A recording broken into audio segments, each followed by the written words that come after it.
14 अप्रैल 2023 RJD के पूर्व विधायक रविंद्र सिंह के बेटे की हत्या हो जाती है। देखिए, आरजेडी के पूर्व विधायक रविंद्र सिंह के बेटे दिवाकर कुमार की हत्या। मां पिता पर ही बेटे की हत्या का आरोप लगाती है। हत्या की गई, मेरे कंधे पर मेरा पति नहीं मेरे बेटे के अर्थी को चढ़ा दिया। 4 महीने बाद भी नहीं होती है गिरफ्तारी। बेटे को न्याय दिलाने के लिए संघर्ष करती एक मां की दर्द भरी कहानी। अपने बेटे के खोने का दर्द मां ही समझ सकती है।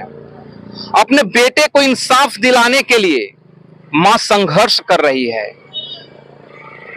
रोड पे उतर गई है, अनशन आंदोलन कर रही है, प्रशासन से गुहार लगा रही है कि हत्यारों की गिरफ्तारी की जाए। लेकिन बिहार की उदासीन प्रशासन, बिहार की उदासीन सरकार कुछ सुनने को तैयार नहीं है। तो आइए हम आज आपको मिलवाते हैं उस मां से जिसने अपने जवान बेटे को खो दिया। क्या कारण है कि आज आपको रोड पर उतरकर आक्रोशपूर्ण धरना देना पड़ रहा है? मेरे कंधे पर मेरा पति नहीं मेरे बेटे के अर्थी को चढ़ा दिया है। इस अर्थी को मैं ढो करके चल रही, सारे लोग मेरे कंधे पर अर्थी दे करके इनका दिल समझे इनमें दहाड़ मार रहा है। अब अफसोस इस बात की है कि बेटा का मेरा दोस्त क्या था? दोस्त यही था कि गलत का विरोध कर रहा था। मेरे हस्बैंड अपनी ही पोती जो आप अम्बा बहुत ज्यादा दूर नहीं है, पता लगा लीजिएगा, बैजनाथ महतो जो राजद से टिकट से चुनाव लड़े थे एमएलए के लिए, उनकी ही बहू थी। इन्होंने शादी कराई, इन्होंने छोड़ा दिया और आज उसी लड़की के साथ रह रहे हैं। उसी को अपने विधानसभा में भी ले जाकर के रखे हैं, ये पटना में भी रख रहे थे। मेरा बेटा विरोध किया कि आप अपना पति का पहले नाम बताइए। हाँ, मेरा और उनका परिचय दीजिएगा। आखिर क्या है वो जो इस तरह का जुल्म कर रहे हैं और प्रशासन कुछ नहीं कर रही है? वो एक तो अपराधी छवि के थे ही, उनका नाम रविंदर सिंह है। मेरी शादी उनसे 1972 में ही हुई थी। उनकी कैरेक्टर बहुत पहले से ही, हम जब शादी के बाद उनकी कैरेक्टर को हमने देखा, लेकिन सामाजिक बनावट के हिसाब से मैंने समाज में रहने के लिए तय कर लिया कि अब जानवर नहीं है कि मेले बाजार में बेचे जाएं। अब जिससे मेरा संबंध जुट गया उससे चाहे जिस भी तरह की जाए जिंदगी, अब 2 बच्चे के लिए मैं जिंदगी जी लूंगी। इसी तरह से मैं जिंदगी जी रही थी। मैंने उनको अपना टिकट, लालू यादव भी जिंदा है, पूछ लीजिएगा, मैंने अपना टिकट देकर के उनको एमएलए बनाया। मैं तो कुछ, मेरा बेटा कुछ मांग नहीं रहा था, लेकिन इनका कहना था कि अब तुम लोग घर से बदर करेंगे और इस घर में हम उस रखैल के साथ रहेंगे।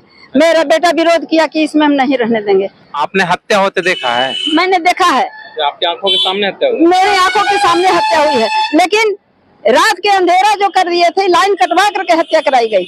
मेरा बेटा उस समय पटवन कर रहा था, तो पटवन कर रहे थे, 9:30 9:15 बज गया। तो हम सोचे बेटा अभी तक आया नहीं, आ जाता था खाने के लिए, क्यों नहीं आया? तो मैं जाना चाह रही थी, सोचे कि लाइन आ जाए तो जाए, लेकिन लाइन आई नहीं। इसी बीच में मैं निकलने की तैयारी कर रही थी, तो मेरा बेटा का देखे मिस कॉल देखे कि मेरे बेटा का मिस कॉल 9:22 में आया है।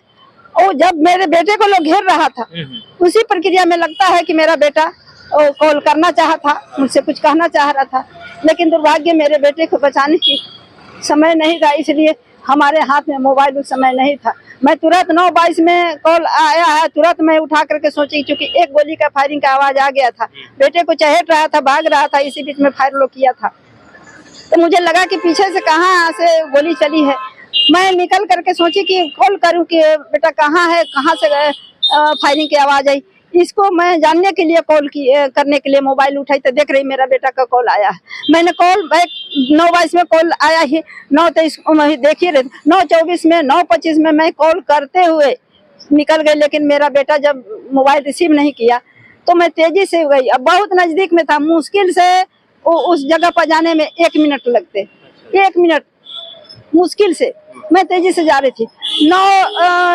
करीब लगता है 9:26 से 9:27 तक हम पहुंच रहे थे। पहुंचते पहुंचते ही लोग हत्यारे लोग वहाँ उस बेटे को लोग मार कर घायल कर दिया था, लोग गिर गया था। तो हमको क्या पता है, नीचे थोड़ी सी ऊंचाई पर लोग खड़े थे, नीचे में मेरा बेटा है। तो मुझे तो क्या पता था कि किसकी हत्या हो रही है, कि क्या हो रहा है, किस पर गोली चल रही है, क्योंकि 2-3 दिन पहले ही लोग कहे थे कि गांव में आता है नीलगाय, फसल खा जा रहा है, इसको मार देंगे। मेरे दिमाग में ये बन गया था जैसे कि ये किसी नीलगाय को मार रहा है। और छल से हमारे ही बगीचा में जिस बाग में मेरा बच्चा खड़ा रहता था, उसी में 2 व्यक्ति, उसी का गैंग का मिला हुआ व्यक्ति वो उधर से लाइट जला करके घूम रहा था, चकमा दिया या पहरा दे रहा था। अब तो वही लोग बताएगा जब पकड़ाएगा। तो मैं समझे कि मेरा तो बेटा वहाँ घूम रहा है, तो जानवर मांग रहा है, उससे क्या उसको लेना देना था, इसीलिए उधर है अभी। तो जब जानवर को देखा है हम एकदम तकरीबन कितना दूर का है, बहुत नजदीक, बस उस तरफ रोड के उस तरफ मेरे बेटे का हत्या हो रहा है। मैं यहाँ तक पहुँच गई हूँ, और यहाँ तक पहुँच गई तो मारो जल्दी का आवाज सुने। तो हम पढ़ते जा रहे थे, तो हम कहे कि किसको मारा जा रहा है भाई। तो टॉर्च या मोबाइल किसी का लाइट हमको मिल रहा था, मैंने यहाँ से लाइट जलाया। जब जैसे ही लाइट जलाया तो हमने सबको पहचान लिया, जो गांव वाले थे उसको पहचान लिया, और जो कुछ रिश्तेदार वाले थे उनको भी मैंने पहचान। बाकी और कौन लोग थे, और लोग हमने 13-14 आदमी हमको नजर आ गया। तो जैसे ही हम अपने मोबाइल ये टॉर्च को ऑफ किया है, तुरंत उधर से फायर आ गया। अब फायर हुआ तो इसी तरह का बिजली का पोल है, कभी भी आप जांच कर लीजिएगा, उसी बिजली के पोल में जाकर के गोली लगी, अभी भी उसमें गड्ढा लगा हुआ है। मैं बगल से तुरंत साइड होकर के खेत में उतर गई। अब पीछे जब आगे हम घर की ओर लौटना चाहिए, थोड़ा पीछे आ जाते हैं, क्या बात है। संदेह तब हुआ कि जरूर जानवर के अगर हत्या करता तो हम जब लाइट जलाए तो मेरे पीछे फिर क्यों फायर किया गया, जरूर। हाँ, तो लगा कि कुछ न कुछ बात है, कुछ न कुछ बात है। जानवर को नहीं मारे, जानवर से अगर मर्डर होता तो फिर मेरे पीछे क्यों लोग फायर करता, जरूर कुछ दूसरी बातें। तब जैसे ही हम सब छिपाए हुए थे, कुछ दूर पीछे हट गए, तो वहां से जब हट के देख रहे हैं तो लोग अपराधी इसी बीच में मौका पा करके मेरे बेटे को पुआल के में ढक दिया, नीचे महीन जो टुकड़ा रहा था पुआल का, गांज का नहीं एथी किया, नीचे छोटा टुकड़ा को से ढक दिया। मैं जा रही हूँ तो जो अपराधी जो घूम रहा था बगीचा में, वही अपराधी तुरंत आ गया, उसी का बेटा भी मेरे पीछे आ गया कि कहाँ जाए था। हम कई एक गोली चली, तुम लोग को पता नहीं चला, इतना 10 देख पर इतने कुत्ते भी लग रहे थे। तो वो कह रहा है कि हाँ, हमारा बेटा फोन किया था कि पापा कहीं गोली चल रही है, लेकिन फिर भी तुम न हल्ला किए न कुछ किया। इसी बीच में वो आकर के जो उसका बाप आकर के कहा कि कौन है, तुम बोली तुम कौन हो, चिन्ह नहीं रहे हो, तुम काहे ले इधर आ गया। तो कहा कि हम तो देख ली कि कौन आए। तुम बोली कि अरे हम आए हैं, हमारा बेटा हमारा दिवाकर कहाँ, चूंकि पुकारता तो लोग दिवाकर कह के टाइटल दिवाकर था। तो हम बोली दिवाकर कहाँ है। तो वही अपराधी जो घूम रहा था बगीचा में टॉर्च लेके, वही अपराधी मेरे बेटा का टॉर्च लिए हुए था। कहा कि देखिए ना, उसी का तो टॉर्च है, ऊपर से ढक्कन शीशा का निकल गया है, लेकिन लाइट जल रहा है। मैं क्या जान रही थी कि पहरा दे रहा था कि क्या कर रहा था। और इसी बीच में तत्काल मुझे फिर नीचे चप्पल पर और गमछी पर उड़ते नजर आ गया। तब मुझे समझ में आई कि मेरे बेटे का खून हो गया। मैं उसी जगह छटपटाने लगी, और जो घूम रहा था उसी का बेटा मेरे पीछे फिर आया, और वही फिर मोबाइल खोजा, वही फिर मेरे बेटे का लाश भी खोजा, सब कुछ किया। और जबकि इन लोगों की मिली भगत थी, वो विधायक जी के भतीजा है। मैंने कई एक बार कहा प्रशासन कि ये संदेह के घेरे में है, ये अपने बयान में फंस रहा है, इसको पकड़िए। मैं नहीं कह रही कि इसने हत्या किया, लेकिन जब कह रहा है उसका बेटा के यहाँ से दिवाकर भाई बतियाते हुए जा रहे हैं 2 अनजान आदमी के साथ, तो जब यहाँ से बढ़िया से गए तो मेरा बेटा हाथ में तुम्हारा कुदाल उठा के क्यों गया। फिर मेरा बेटा जब बढ़िया से गया, यहाँ अपराधी खींच करके नहीं लगे, तो मेरा बेटा का टॉर्च कहाँ टूटा, कैसे गिरा। फिर मेरे बेटा के अगर कुछ नहीं हुआ अंदर से, तो वो अपराधी का यहाँ जिंदा कारतूस कैसे गिरा। ये मेरे मन को झकझोर रहा है बार बार। लेकिन ये लोग अभी तक उसका नहीं शिनाख्त कर रहे, क्योंकि माननीय विधायक रविंदर सिंह का वो भतीजा है, और इसीलिए वो उन्हीं के दबाव में उनको भी बचाया जा रहा है। बहुत बड़ी कहानी है, और तब ये सब आप सोच सकते हैं, एक माँ का मेरी स्वास्थ्य ऐसी ही नहीं थी, मैं बेटे के गम में ऐसा हो गई हूँ। और ये लोग सोच रहे हैं कि कैसे मैं सिर्फ बेटे की मोबाइल पर जो आया है वीडियो, उसको मैं आपको सुना दूंगी या भेज दूंगी, आप सुन लीजिएगा। ये मुझे बार बार झकझोर रहा है। माँ माँ हो तुम चुपचाप मत रहो, तुम चुपचाप मत रहो। मुझे बार बार झकझोर रहा है। कुछ लोग मेरे पास ऑफर लेकर के आ रहे हैं कि समझौता करो, लेकिन मैं वो माँ नहीं हूँ। मैंने बेटा पैदा इसलिए नहीं किया था कि मेरे बेटा को कोई खून करे और पैसे से मैं समझौता करूँ। मैं घर भी छोड़ने के लिए तैयार हूँ, चाबी भी देने के लिए तैयार हूँ, लेकिन मैं उनसे एक ही मांग करती हूँ कि आप मेरा बेटा को दे दो, जो चाहो हमसे ले लो तुम, हमें कुछ नहीं चाहिए, मुझे बेटा चाहिए। लेकिन बेटा को अगर नहीं देते हो तो जब तक मेरी जिंदगी रहेगी मैं संघर्ष करूंगी। भले मैं लड़ते लड़ते मर जाऊं, लेकिन जीवित रहूंगी तब तक मैं संघर्ष करूंगी। अभी तक प्रशासन इसमें कोई भी कार्रवाई प्रशासन कोई कार्रवाई नहीं कर रहा है। वहाँ का आईओ जो है वो कभी कभी 15 दिन 20 दिन पर एक दिन चला जाएगा तो जाएगा उन्हें दारू खोजने कि कहाँ है, कोनो बालू का घाट पर कने कने बालू पकड़ रहा है, बस इतना खाना पूर्ति करके अपना डायरी तैयार कर रहा है। खाना पूर्ति वो ऊपरी सतह पर से कर रहा है, वो अपना रिपोर्ट देगा, क्या करेगा पता नहीं। मैंने इसी चीज को देखा कि गलत कर रहा है। FIR उसी लड़का से, जिस लड़के के बात मैं कर रही हूँ कि जो लाश खोजा पिंटू, उसका बाप ही वहाँ पड़ा था, उसी का बेटा ही झूठ बोल रहा है कि हम भाई को बतियाते अपना हम चचा को बतियाते देखे दिवा करके जाते हुए। ये सारे लोगों की मिली भगत थी और इनको लोग बचा रहा है। हम जान रहे हैं कि जो नजदीक बैठा है वही करा। वही लड़का हमारे बेटा को कहता था कि भैया काहेला तू चल जा रोज ऐसे, एजे अब रात हो जाओ एजे सुझे। 2-3 दिन से मेरा बेटा उसी जगह सो रहा है। और ठीक उस दिन मेरे बेटे की हत्या हुई जिस दिन देश के संविधान के निर्माता बाबा साहब भीमराव अम्बेडकर की जन्मदिन मनाई जा रही है, और उसी दिन मेरे बेटे की हत्या हुई। ये प्री प्लान था कि हम उस तरह से घटना घटाएंगे और यहाँ से जा करके घटना घटा करके हम उस कार्यक्रम में शामिल हो जाएंगे और हम बताएंगे कि हम तो यहाँ घटना पर। लेकिन ये हकीकत नहीं है। मैं आंखों देखी घटना को देखी। और तो जब हमें न्याय नहीं मिला तो अब तो आंदोलन कर रही हैं, अब इसके बाद भी नहीं सुनेगा। तो मैं चाहती हूँ कि मेरी आंदोलन में जान आए, मेरे प्रशासन से हमारे न्याय मिले।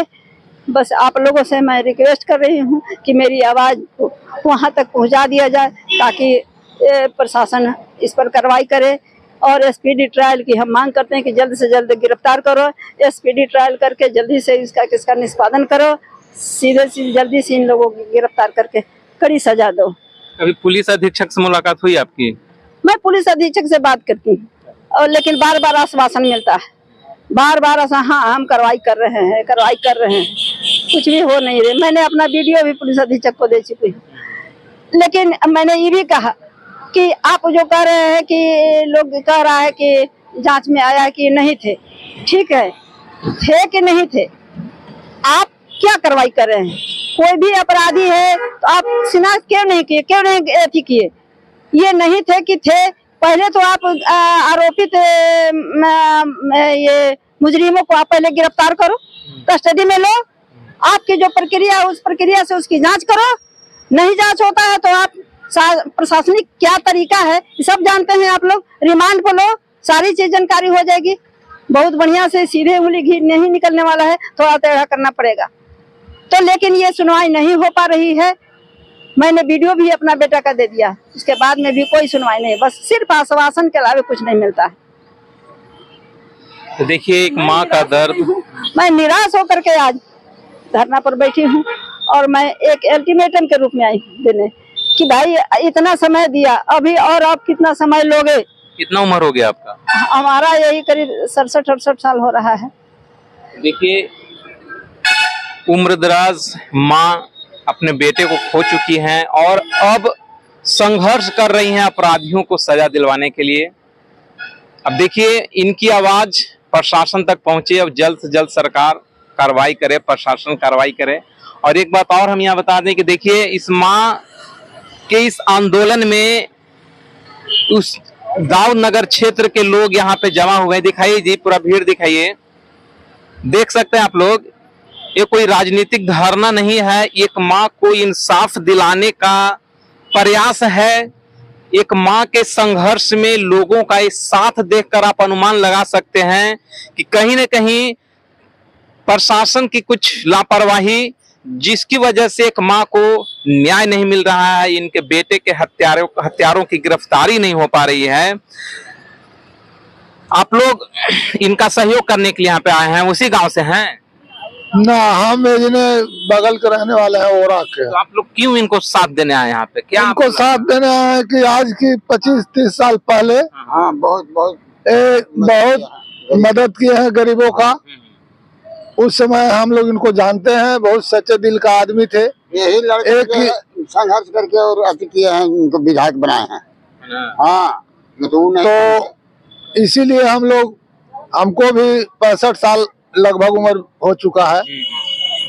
तो पहले, आज के 25 साल पहले की बात है जो हम लोग की मदद कुछ किए थे। जो अच्छे कर्म किए आज उनको इनका फल तो मिला, आप लोग का साथ मिल रहा है, लेकिन अभी तक न्याय नहीं मिला। तो जब तक न्याय नहीं मिलेगा आप लोग साथ दीजिएगा? हाँ, तब तक साथ देंगे जब तक न्याय नहीं मिलेगा। जैसे जिस तरह से इन्होंने बताया, इनके पति बाहुबली हैं, डर नहीं आप लोगों को? ना, डर किस बात का? बाहुबली है, अपने लिए होंगे, जनता के लिए बाहुबली कोई नहीं होता है। हम लोग अंतिम तक लड़ेंगे। क्या लगता है प्रशासन सुन लेगी आप लोगों की बात? एकदम सुन लेंगे। ना सुनेंगे, इससे ज्यादा और हम लोग कार्रवाई करेंगे। कहाँ तक पहुँचेंगे सर आप लोग? जब तक न्याय नहीं मिल जाता है। मतलब जैसे पुलिस अधीक्षक के ऊपर भी होता है, क्या आप लोग की तैयारी है? हाँ, बिल्कुल। यहाँ से कुछ उम्मीद है? हाँ, दुनिया आशा पे ही टिकी हुई है और उम्मीद भी है कि हम लोग बात करने के बाद उम्मीद जगती है कि नहीं कुछ? हाँ, बिल्कुल गिरफ्तारी हो सकती है। बिल्कुल हो सकती है। चलिए, देखिए महिलाएं भी हैं, इनसे भी हम बातचीत कर लेते हैं, क्योंकि आज आक्रोशपूर्ण धरना, एक माँ को न्याय दिलाने के लिए देखिए कितनी महिलाएं साथ में आई हैं, उनको साथ देने के लिए यहाँ पे आए हैं। यस सर, साथ देने के लिए आए हैं। वही घर है? नहीं, घर तो ओरा है। ओरा से आप आए हैं इनको सहयोग करने? सहयोग करने के लिए हम लोग के सहयोग किए हैं, तो हम लोग सहयोग करने आए हैं। क्या किए आप लोग के लिए? गरीब के लिए हैं, किए हैं, तब ना हम लोग साथ देने आए हैं। पानी पी के इसका हम साथ देंगे। भूखे रह के साथ देंगे, लेकिन साथ देंगे हम लोग, सब तरह से साथ देंगे। हम लोग को दिएंगे तो हम लोग देंगे साथ, काहे नहीं देंगे। चलिए, देखिए यहाँ पे महिलाएं भी तब तक साथ देने के लिए तैयार हैं जब तक न्याय नहीं मिलेगा। क्या लग रहा है कि इनको न्याय मिलेगा? मिलेगा ना है, इनका भाव भोजन सब कुछ मिलेगा। साथ देंगे, आप लोग साथ देंगे? हाँ जी। यानी लड़ाई जब तक लड़ेंगे साथ रहिएगा? हाँ। तो देखिए, क्या कहिएगा इनको, जो है आप लोग क्यों साथ? उन्हीं गांव से आए हैं? गांव के हैं? ना, गांव का ना है। अच्छा, ओरा गांव का है। ओरा से आए हैं? हाँ, ओरा से आए हैं। हम लोग को बहुत मदद किए हैं। जब तक हम लोग का सांस रहेगा तब तक आपका मदद किया, आज आप लोग इनका मदद कर रहे हैं। जब तक सांस रहेगा तब तक लोग उनको साथ रहेंगे। देखिए, इन्होंने जो पूर्व में किए कार्य, गरीबों की सेवा किए, और आज देखिए जब ये संघर्ष कर रही हैं, रोड पे उतर के अपने बेटे के न्याय के लिए संघर्ष कर रही हैं, तो लोग इनके सहयोग में संघर्ष करने के लिए साथ खड़े हैं। परिणाम की परवाह किए बगैर सब लोग यहाँ पे साथ देने के लिए तैयार हैं, और तब तक साथ देने के लिए तैयार हैं जब तक इनको न्याय ना मिल जाए। तो अपने बेटे को न्याय दिलाने के लिए संघर्ष कर रही इस माँ का साथ दीजिए। आप भी इस वीडियो को अधिक से अधिक शेयर कीजिए, ताकि उदासीन प्रशासन के कान पे जू रेंगे, सोई हुई सरकार को भी कुछ नींद टूटे, और जो भी अपराधी हैं, जो भी इस हत्या में संलिप्त हैं, उनकी गिरफ्तारी हो सके।